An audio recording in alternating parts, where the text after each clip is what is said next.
Sometimes you have to escape the city. Everyone knows about Seoul. But what about the vast lands beyond it? That's where the real Korea begins. Welcome to Tongyeong, a city at the southern edge of the Korean peninsula. A place to feel the sea breeze, sit back and enjoy good food with a view. We thought it would just be a pleasant place for a trip. Nothing special. But as soon as we arrived, this place felt different. Deeper than we expected, and somehow solid.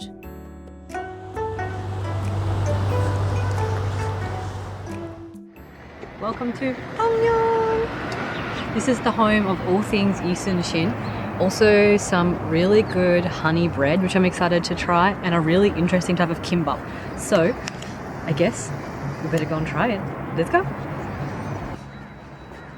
Kimbap and gulbang. This one, I need this with coffee right now. I have not had a coffee yet this morning, so give me that. Let's go. I couldn't visit Tongyeong without trying the famous honey bread. A light dough is filled with delicious fillings of your choice, doused in honey and topped with sesame seeds. I can just imagine the fishermen coming home in the afternoon to enjoy honey bread and tea. 감사합니다. Can I go over here and eat it right away? Okay, so first thing to announce is I've already been to the local 아름다운 가게 and I found myself a handbag, which I'm really happy with. Happy days. Thank you, Roseman, for indulging me. I do love secondhand shopping. Okay, but I've also found we've got 6 of these. Now I have to try and remember what the different flavors are, but this is gulbang, so honey bread. So I think it's going to have a filling inside, honey on top, and then sesame seeds. The white one, I'm guessing the white is pat. Red bean, I think. Oh, it's really warm. It's all sticky and warm. Okay. Oh.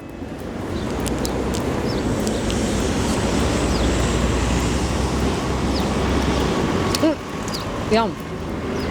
Ugh. It stuck to my lips. You feel that honey like dripping off. It's somehow warm, moist, crispy, and sticky all at the same time, which is why obviously it's a winner. What's it taste like? The donut or? I would say the outside tastes like kind of like a donut, like thinking like Krispy Kreme, because it's got that glazed finish-ish kind of thing. But the bread itself kind of reminds me of white bread in Australia. Not in a bad way, in a good way. And then the red bean on the inside is really smooth and not too sweet, which is perfect pairing with the outside, which is just covered in honey, right? That's yummy, that's a winner. This one is wandu, which I have no idea what this is going to taste like. I don't know if I've ever tried it. It's green pea. It tastes similar to the red bean, actually. Maybe more sweet.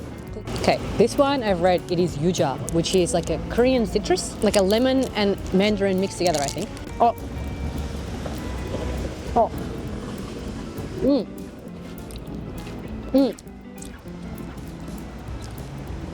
I think I like that one better because it's like creamy, quite sour, almost bitter. That's the thing with yuja, it's almost bitter, which is why it's often like kind of fermented and made into a tea. But anyway, this one, yum. One food you can't skip in Tongyeong is Kimap. Unlike the classic kimbap you might be familiar with, this dish features rice rolled in dried seaweed and no fillings. Instead, it's served with stir-fried squid and radish kimchi. By today's standards, it feels a little simple, but as we ate, it started to make sense. It's quick. Oh, I like this kind of guk. I don't know what you call this. It's like a cabbage soup, I guess.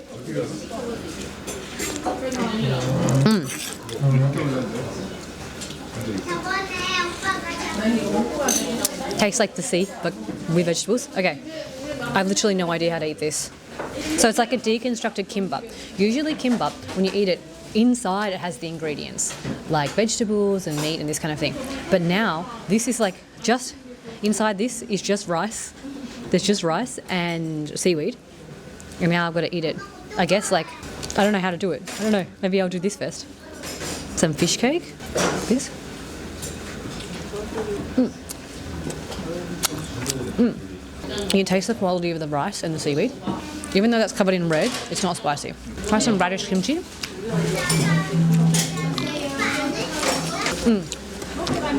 That's really fresh. Really refreshing. And then soup will go with it. Local specialty. And I'm sure all the seafood in here was caught just outside. I want to know, where did this concept for kimbap come from?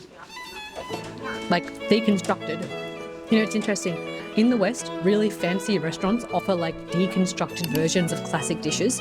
This is like deconstructed kimbap, but for like a really cheap price at a kind of takeaway shop. Interesting. I guess I make my own kimbap like this.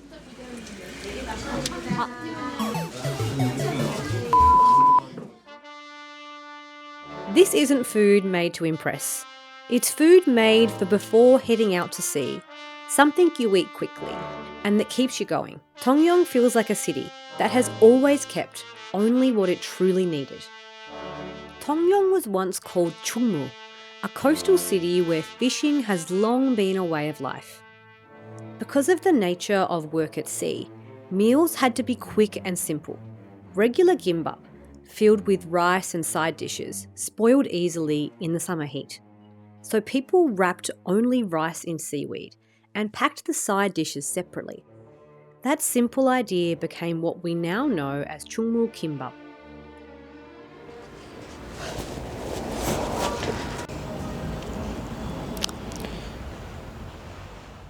Before Korea became North and South Korea, it was called Joseon. We are visiting the former headquarters of the Joseon Navy. This place is steeped in history, including, of course, the incredible military feats of legendary Admiral Yi Sun-sin. Admiral Yi Sun-sin is Korea's legendary admiral who defeated the Japanese invading fleet of at least 133 warships with just 13 ships in 1597.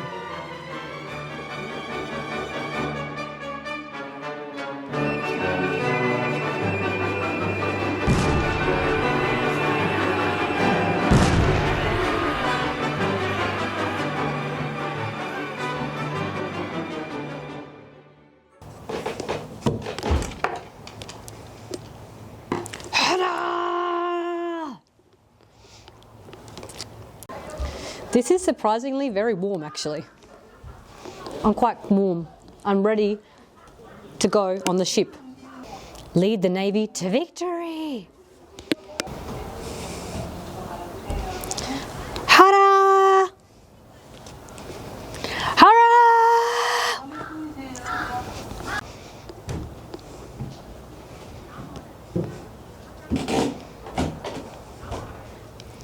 Hara! Good or bad?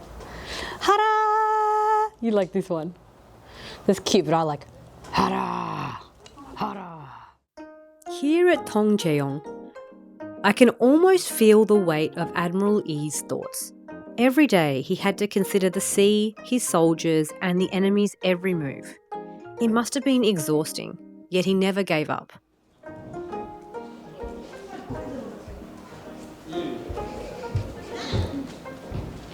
I can see why they chose this as a naval headquarters, because you can see absolutely everything from here. Today is not even that clear of a day, and I can see all the way out through the harbour, past the harbour, into the sea. I can imagine they would have been here planning the military campaigns and how to defend this part of Korea. 싸움이 급하니 내가 죽었단 말은 알리지 마라. 절퇴. These maces are so scary. In this room, there are so many really scary weapons.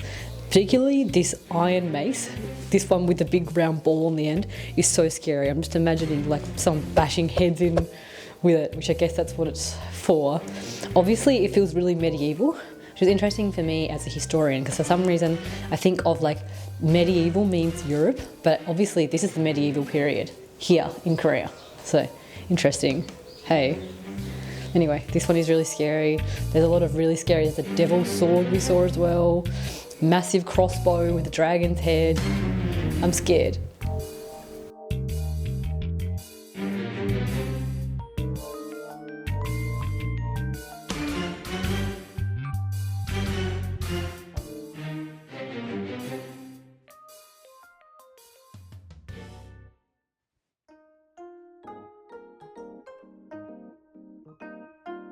It's time to take a break from history for a bit. Let's check out the sea, enjoy the spa, and have a tasty dinner. Comfort and relaxation await.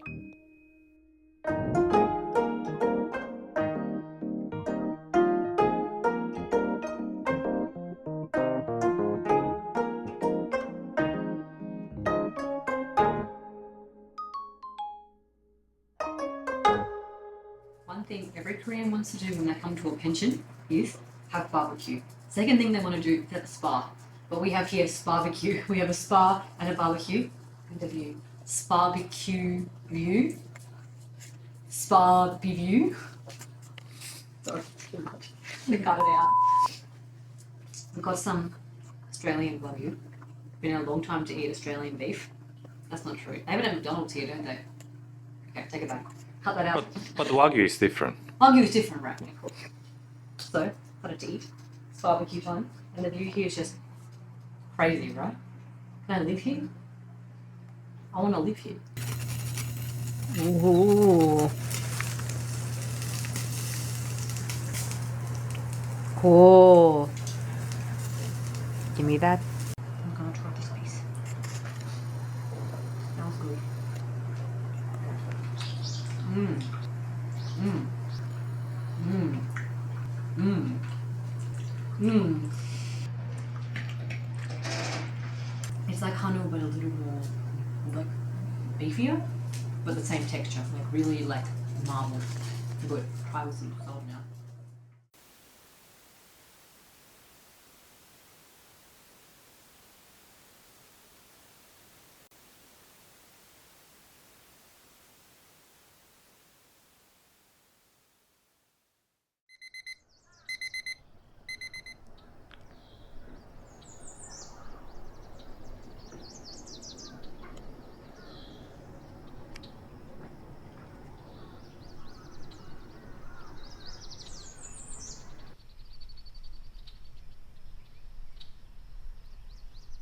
Good morning. We've woken up to a beautiful view here in Tongyeong.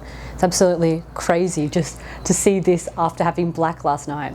You can see from the spa this morning, I can see all of these black kites floating around, and just seeing these absolutely massive birds flying like kites in the wind was so exciting to see. Just looking out at the view here from our pension, you can see why Yi Sun-sin had the advantage here in Tongyeong in the Imjin War. You can see all of these little mini peninsulas and islands and juts of land when I'm actually looking right out into the sea here. We're at the very southern point of Korea. Also, the water here is pitch black no matter what the weather or how deep the water is. And so that means that you never know how deep the water is, which gives the locals a clear advantage. Also, of course, Yi Sun-sin harnessed the knowledge of local fishermen who've been fishing here for thousands of years in making sure we had a really solid plan, overcome an invasion. Thank you for watching our escape to Tongyeong, the perfect place to come to in winter. I can't believe it's the middle of winter and I'm not wearing any coat. Just wanted to give a huge shout out to subscriber Do Nang for donating to the channel through Super Thanks. This is so appreciated. Thank you so much. This has gone towards our trip here in Tongyeong, so thank you. Our next trip, I'm hoping, will be to Busan. Now, I've been to Busan quite a few times and it's easily my least favourite place in Korea. I want to change that with hopefully some local recommendations. If you have any recommendations of things I should see, do, or places I should eat in Busan, please let me know, because I know so many people really love Busan and I want to love it too. Please like and subscribe and see you next time. 오늘도 성공이에요.